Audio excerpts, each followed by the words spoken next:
Yooyyaa harka fuune akkam jirtu kabajamtoota daawwattoota keenyaa kan daawwachaa jirtan Biiftuu Foundation Entertainment qophii dur hin jirreeti. Egaa dur hin jirree koo har'aatiin gadda akka malee qalbii namaa cabsuu yeroo ammaa kana Oromiyaa keessatti ta'ee argamee qabadhee isin dhiyaadheeti jira. Akkas jedhama maaksi tokko naannawa Oromoo Arsiitti kan mammaakamu.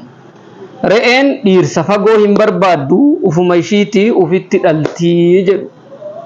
Ummanni Oromoo diina ufii isaatii ufitti dhalee akkamitti haadha isa deesse harki ajjeesa, akkamitti fuullee keetitti deessee kabajamtuu rasaasaan tumanii ajjeesanii ati cal'iste, akkamitti laalee ijji kee danda'e. Yoommoo haadharraa dhalatte silaafuu ati booyyee, ati karkarroodha, ati jaldeessa, namoomayyuu hin qabdu kan sila. Yoo tarii namarraa kan dhaladhe ufiin jettu ta'e, yoo tarii namarraa dhalattee jiraatte akkamitti haadha dhiiraa akka keetii meeqa deesse, akkamitti harkitu meesii ajjeese. Dhugaa wanti dur jiru yoo ta'e illee nama hin taajjabsiisu. Dhiirri dhiira ajjeesuun, dargaggeessa akkanaa ajjeesuun, namoota waa nu godha, waa socho'a, hirmaannaa isaa dhiibbaa nurra godhama jedhanii yaadan ajjeesuun wama dur jiraati karaa maleen illee ta'u. Garuu haadha namaa ajjeesuun, dubartii mana hidhaatii gad baasanii ajjeesuun dur hin jirreedha. Hin saalfattu yaa wadala daabboo quufte, yaa garaachoo akka daadhii galaan baane, warra ciisee ciisaa garaachaa waan arge nyaatu waan arge baatu kan nu nyaatee roophii fakkaatu jedhe daadhii. Yaa warra Oromoo dhiiga Oromoo nyaatee roophii fakkaatu. Yoo sirna haati dhiiraa keessatti qalamtu kanaan bilisummaadha jettu sitti hin dhaga'amu.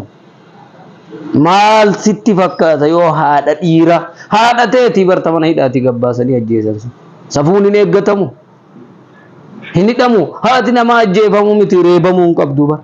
Dhiira akka isaa dheessee dhufe albaatiin surree guute haadha dhiiraa haadha isa deesse mana hidhaatii gaffuudhee yoo rasaasaan tumee ajjeesu kuni dhiira, kuni gadhe. An dhiira jechuu miti, an dubartii jedhee huwamuu hamilee hin qabu namni kun jechuudha. Namni haadhoo tana ajjeese. Warri biyya kana bulchitan gaafatama jalaan baatanii oolchaa waan takkana. Nama hiitan haadha tana qawwee harkatti hin qabne, namoota fixaartan kana irra hedduu isaanii qawweedhaan hin qabne, dirree lolaa irraa hin boojine, mana isaatii gabbaaftaniitu sirna Oromoon biyya kana bulchaaru keessatti akka dur hin duunetti du'uu jira. Gacciifamee akka re'eetti billaan doomaan itti rigamee gorra'amee jira.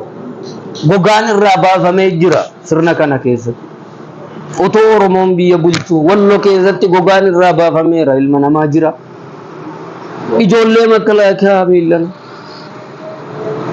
harcaatuun nafxanyaa faannoon qabde cidhaan irraa kutteerti. Viidiyoo gubbaatee viidiyoo waraabaa ilmaan ijoollee Oromoo loltu makalaakaa harka walitti hiitee karaa irra hiriirsite siinoo tiraakii irra oofteerti, makiina konkolaataa irra oofteerti. Jira nama osoo lubbuun jiru ija qottee keessaa baasteerti.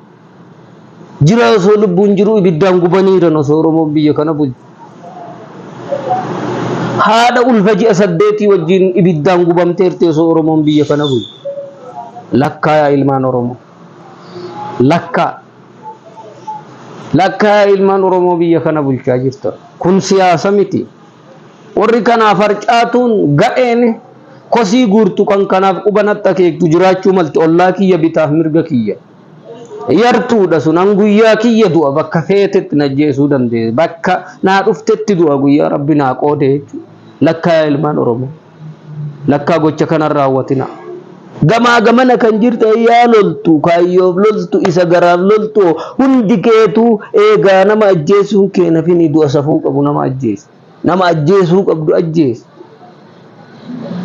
Akkamitti nama manaa fuutee qawwee tokko ka harkatti hin argin, ka billaa takka harkatti hin argin maal balleesse jettee ajjeeste? Seera eegaarta moo seera dhiitaarta? Biyya ijaararta moo biyya diigaarta? Ajjechaadhaan otoo kan waaran taate Hitler fa'aan hin waaru miti, Minilik fa'aatu hin waaru miti, miliyoona 2 ol ka fixe.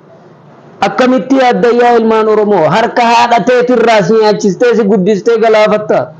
Isii irraa nyaattee guddattee harma isii hootee baatee haadha namaa ajjeeste. Rasaas nyaatitti roobsite sun boru Tapane keen seenee kaan caccabsee si baasille hangamuun turtu rabbi si waarsinila. Kun siyaasaa miti noo. Walin ajjeesinaa lubbuun safuu haa argattu biyya Oromiyaa kan keessatti. Itoophiyaa keessa lubbuun safuu haa argattu. Mirgi dhala namaa haa kabajamu. Mirgi sa'a namaa haa kabajamu. Keessumaa yeroo Oromoon namni maqaa Oromoodhaa biyya bulchu kan. Yeroo biyyi kun ilmaan abbaa gadaatiin bulti jedhamu maqaafillee ta'u. Safuudha safuudha. Lubbuun safuu haa argatu keessantu safuu argata. Akka atarra obboleessa nama obboleettii nama haadha nama ajjeeste kana haati kee ajjeefamti boru. Aangoon hin waaru kan rabbii qofa kan waaqayyoo qofatu waare aangoon addunyaa kana. Hayyee kabajamtoota daawwattoota keenya kan daawwachaa turtan Biiftuu Foundation qophii dur hin jirreeti. Ulfaadhaa galatoomaa isin jaalladha.